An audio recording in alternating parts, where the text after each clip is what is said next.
Light, camera, rolling, music. Hi అండి. మోస చిత్రాలకు దూరంగా విభిన్నమైన ఎన్నో మంచి సినిమాలను వెండితెర మీద ఆవిష్కరించడం కోసం చాలామంది యువ దర్శకులు మంచి ప్రయత్నాలే చేస్తున్నారు.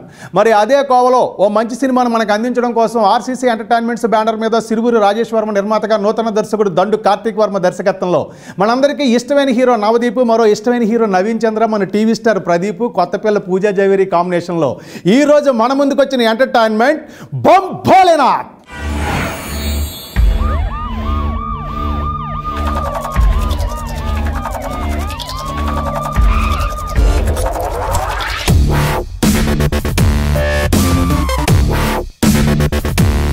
ధైర్యం చేసి నిజం చెప్పేస్తే ఒక్క రోజులోనే సొల్యూషన్.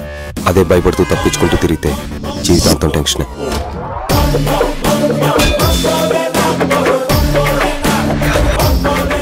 బొంబాయిలో అనేది కథ చెప్పాలి అంటే నిరుద్యోగి అయిన ఒక హీరో ఉద్యోగం సంపాదించి తను ప్రేమించిన అమ్మాయిని పెళ్లి చేసుకోవాలనుకుంటాడు. అదొక కథ. అలాగే ఇంకో హీరో దుబాయ్ వెళ్ళిపో పెద్ద డాన్ అయిపోవాలనుకుంటాడు. దానికోసం దొంగతనాలు చేయడం కూడా సిద్ధమైపోతాడు. అదో కథ. ఇంకో ఇద్దరు ఫ్రెండ్స్ ఉంటారు. వాళ్ళిద్దరూ ఎప్పుడు మత్తులో మునిగి తేలుతూ ఉంటారు, డ్రగ్స్ తీసుకుంటూ ఉంటారు. వాళ్ళిద్దరూ కలిసి వాళ్ళ ఫ్రెండ్స్ అందరికీ పార్టీ ఇవ్వడం కోసం భారీగా డ్రగ్స్ని కారులో వేసుకుని బయలుదేరతారు.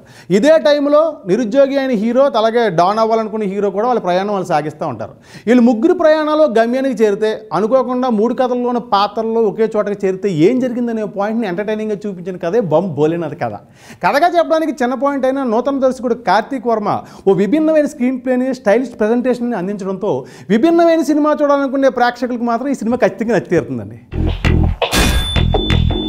2 లక్షలు ఇస్తే జాబ్ ఎవడైనా ఇస్తాడు, కానీ పౌరుషం ఒకటిస్తే రాదు, ఒంట్లో ఉంటుంది. తిరుపతి కాదు, అన్నవరం కాదు. నేను దేవుడిని నమ్మను, నాలో ఒకడున్నాడు, నేను వాడిని నమ్ముతాను. Smoking is injurious to health, eating కాదుగా.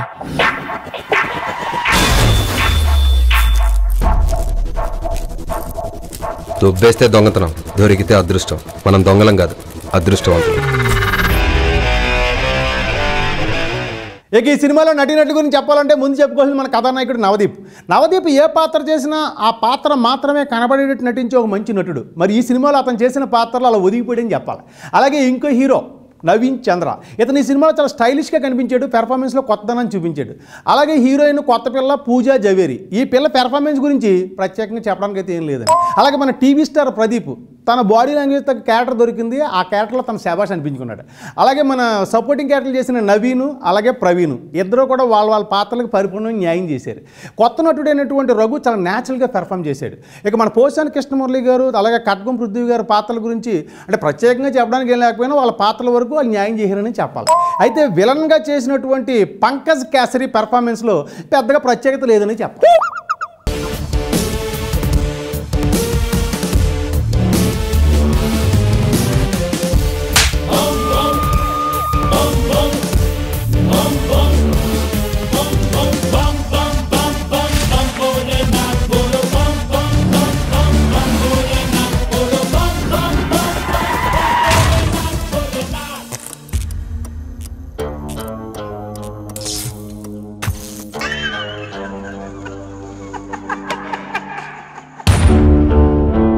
ఈ సినిమా సాంకేతిక నిపుణుల గురించి చెప్పాలంటే ప్రవీణ్ పూడి అందించినటువంటి ఎడిటింగ్ అలాగే భరణీకేధరన్ అందించినటువంటి సినిమాటోగ్రఫీని ప్రత్యేకంగా ప్రశంసించాలి.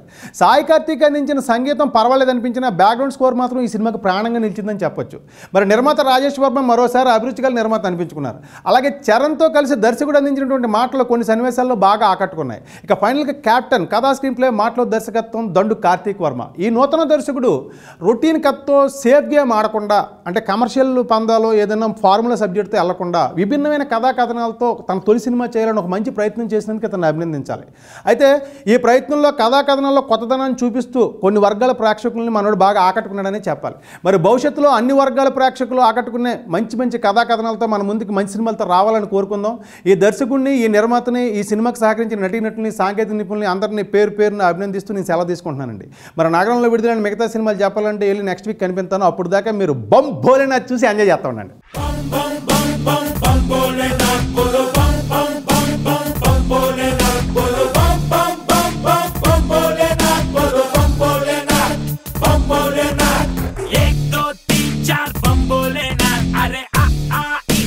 बम भोलेनाथ, यह ABCD बम भोलेनाथ।